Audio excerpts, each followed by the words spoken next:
Good morning बेटा। आज अपन क्या पढ़ने वाले हैं?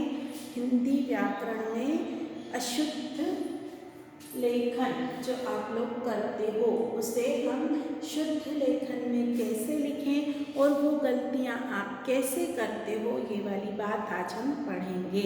शुद्ध लेखन बहुत जरूरी होता है बेटा। यदि आपने लिखते समय गलत लिखा है तो बहुत गलतियां होती हैं, नंबर कट जाते हैं, रिजल्ट में आपको बहुत नुकसान हो जाता है। इसीलिए हमें हमेशा लिखते समय ध्यान रखना है कि हम शुद्ध यानी सही लिखें। ऐसा होता क्यों है?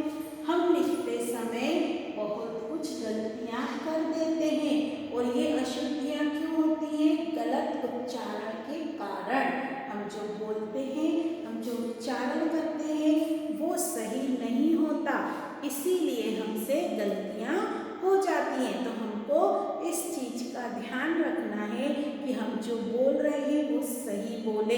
यदि हमने सही नहीं बोला है तो हम लिखेंगे भी गलत। ये चीज हम आपको कई सालों से समझा रहे हैं, इसीलिए आपसे रीडिंग करवाई जाती है कि उसे पढ़ो और पढ़ते समय सही पढ़ो, उच्चारण सही करो। बहुत सारे लोग श को स बोलते हैं तो वो लिखते भी वही है। जैसे अगर आपने शक्कर बोला है ना, तो शक्कर अगर बोलोगे तो आप लिखोगे भी शक्कर, जबकि मैं उसमें शक्कर नहीं है। वो सही शब्द क्या है? शक्कर। श आना चाहिए। आप स बोल रहे हो तो आप लिखोगे भी स, और जब आप एग्जाम में अगर ये लिखोगे तो आपके मार्क्स कट जाएंगे। इसीलिए हमेशा हर चीज को बोलकर लिखने को कहा जाता है आपसे। आप पहले उसे बोलो, उसका उच्चारण करो, सही उच्चारण करो तो अपने आप उसे सही लिखोगे। क्योंकि हम बोलते समय छोटी ई, बड़ी ई, छोटा ऊ, बड़ा ऊ, हर एक मात्रा को उच्चारण से स्पष्ट कर सकते हैं। उच्चारण में हम समझ सकते हैं कि ये कहाँ और किस तरह से लिखा जाएगा। लेकिन यदि हमने उसको बोला ही गलत, छोटी ई की मात्रा को आपने बड़ी ई की मात्रा की तरह बोला तो वो गलत हो जाता है। जैसे यहाँ लिखा हुआ है ये विद्यार्थी, विद्यार्थी नहीं होता है, क्या होता है? विद्यार्थी। द और यह आ रहा है विद्यार्थी, लेकिन आपने अगर विद्यार्थी बोला तो आप वहां क्या लिखोगे? ध। ये लिखा हुआ है जो ध, वो गलत शब्द है। विद्यार्थी सही शब्द क्या है? विद्यार्थी। तो जब हम बोलेंगे सही विद्यार्थी तो हम अपने आप ये विद्यार्थी लिखेंगे। फिर लिखा है परीक्षा। परीक्षा नहीं होता है, क्या होता है? परीक्षा। तो हमने अगर परीक्षा बोला, र को हम धीरे से बोल रहे हैं तो हम र में छोटी ई की मात्रा लगाएंगे। लेकिन अगर हमने बोला परीक्षा, तो जब हम परीक्षा बोलेंगे तो हमको ऑटोमेटिक समझ में आएगा कि र में बड़ी ई की मात्रा लगना है। तो जब हम बड़ी ई की मात्रा लगाकर लिखेंगे तो हमारा शब्द सही हो जाएगा। तो परीक्षा नहीं होता है, वो क्या होता है? परीक्षा। र में हमको बड़ी ई की मात्रा लगाना होती है, तब वो सही होता है। फिर है क्योंकि। क्योंकि नहीं होता है, क्योंकि कोई शब्द नहीं। क्या बोलते हैं? क्योंकि मैं तुम्हारे घर आता क्योंकि मेरा काम था, या मुझे तुमसे ये काम था। तो क्योंकि बोलेंगे तो हम कैसे लिखेंगे? ये का में छोटी ई की मात्रा यो और की, जबकि ये तो गलत है, क्योंकि नहीं होता है। क्या बोलते हैं? क्योंकि। क्यों क बिल्कुल धीरे से बोल रहे हैं, मतलब वहां पर आधा का आना है। यो यो ओ बोल रहे हैं हम, आगे ओ की मात्रा के साथ हमारे मुंह से थोड़ी नाक से भी आवाज आ रही है, मतलब हमें वहां पर एक बिंदी भी लगाना है। तो क्यों की, का में छोटी ई की मात्रा आएगी। क्योंकि नहीं बोला है तो का में बड़ी ई की मात्रा नहीं आएगी, छोटी ई की मात्रा आएगी। तो क्योंकि नहीं होता है, वो सही शब्द क्या है? क्योंकि। तो क्योंकि लिखने के लिए हमको इस तरह से लिखना है, और लिखने से पहले हमें उसे सही तरीके से बोलना है। फिर ऋतु। ऋतु नहीं होता, ऋतु होता। री री ऋषि वाला आएगा। ऋतु। ऋतु बोल दोगे तो रस्सी वाला लिख दोगे और वो गलत हो जाएगा। तो री नहीं है, री है वो, तो उसको ऋतु लिखने के लिए तू धीरे से बोला है, मतलब ता में छोटे ऊ की मात्रा आएगी। फिर प्रदर्शनी नहीं होता है, प्रदर्शनी नहीं है, प्रदर्शनी है। द के बाद र के बाद वो आ रहा है ऋषि, द प्र दर, द के बाद रेफ आ रही है तो वो कहाँ लगेगी, श के ऊपर। इसमें क्या आपने कल गलत बोला प्रदर्शिनी, तो श में भी आपने एक ही मात्रा लगा दी और रेफ भी लगा दी तो वो प्रदर्शनी हो जाएगा, गलत हो जाएगा।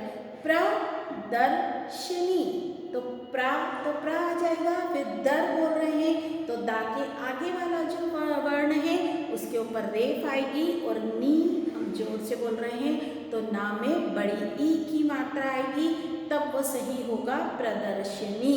फिर एक कवि, कवि नहीं होता है कवि, है ना, क्या होता है कवि। भी जल्दी से हमने बोला मतलब व में हमको छोटी ई की मात्रा लगाना है, कवि नहीं होगा, वो क्या होगा कवि। प्रतीक्षा, प्रतीक्षा नहीं होता है प्रतीक्षा होता है, वो प्रतीक्षा क्षत्रिय वाला आएगा, वो प्रति बोल रहे हैं हम तो ता में बड़ी ई की मात्रा आएगी। अगर आप बोलोगे प्रतीक्षा तो आप लिखोगे भी प्रतीक्षा, ती जल्दी से बोल रहे हो तो आप ता में छोटी ई की मात्रा लगा दोगे जो गलत हो जाएगा। आप अगर बोलोगे प्रतीक्षा तो आप लिखोगे भी सही प्रतीक्षा। फिर दवाइयाँ, दवाइयाँ ई बड़ी नहीं है, दवाइयाँ इयाँ छोटी ई है इसलिए हम उसको क्या बोलेंगे दवाइयाँ, तो वहाँ पर छोटी ई आएगी बड़ी ई नहीं आएगी। जब आप बोलोगे सही अपने आप लिखोगे सही।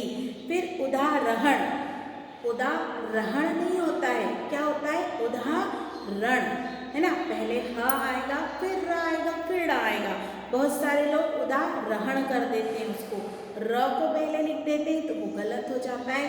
तो आप अगर बोलोगे उदाहरण तो आप लिखोगे भी वैसे उदाहरण, लेकिन हमको क्या करना है उदाहरण बोलना है, तो आप अपने आप ह पहले लिखोगे फिर र लिखोगे।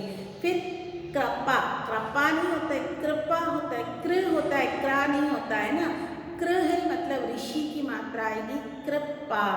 फिर ज्ञात, ज्ञात नहीं होता आधा गा नहीं आएगा, ज्ञात आप बोलोगे तो आधा गा लिखना पड़ेगा और ज्ञात बोलोगे तो अपने आप ज्ञानी वाला आप लिखोगे जो कि सही है।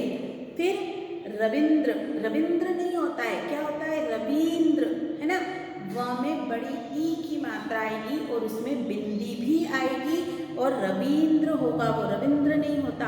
रविंद्र आपने बोला तो कौन सी मात्रा आ जाएगी, वहाँ में छोटी ई की आ जाएगी जो कि गलत हो जाएगी। हमको रविंद्र बोलना है तो वह में हम बड़ी ई की ही मात्रा लगाएंगे। फिर क्षमा, क्षमा नहीं होता है क्षम क्षमा क्षम तो वो पानी की जो बूंदें होती हैं या नाच होता है उसके लिए बोलते हैं। हमको अगर किसी को माफ़ी देने के लिए बोलना है तो वहाँ आता है क्षमा, श मतलब क्षत्रिय वाला आता है क्षमा। जब आप क्षमा बोलोगे तो क्षमा ही लिखोगे, क्षमा बोलोगे तो उसको आप गलत कर दोगे, क्षत्रिय वाला लिख दोगे तो वो आपका शब्द गलत हो जाएगा। क्षमा बोलना है तो अपने आप कौन सा लिखोगे, क्षत्रिय वाला।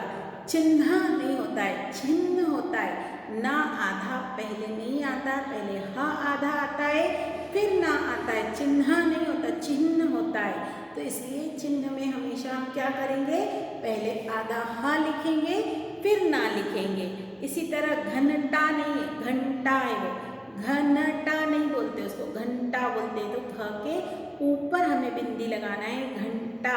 घनटा नहीं है कि आपने न बीच में लिख दिया, घंटा लिखने के लिए हमको घ के ऊपर बिंदी लगाना होती है। हमने क्या क्या चीज़ें सीखी है, वर्ण दो प्रकार के होते हैं, स्वर और व्यंजन होते हैं। स्वर में दो तरह के होते हैं, दीर्घ स्वर और ह्रस्व स्वर। और इसके बाद व्यंजन होते हैं, स्वर अपने आप में स्वतंत्र होते हैं, व्यंजनों को स्वर की सहायता से बोला जाता है। ये सारी चीज़ें हमने इस पाठ में पढ़ी है, आपको हमने समझाई है, ये आपको अच्छे से देखना है और समझना है। Thank you.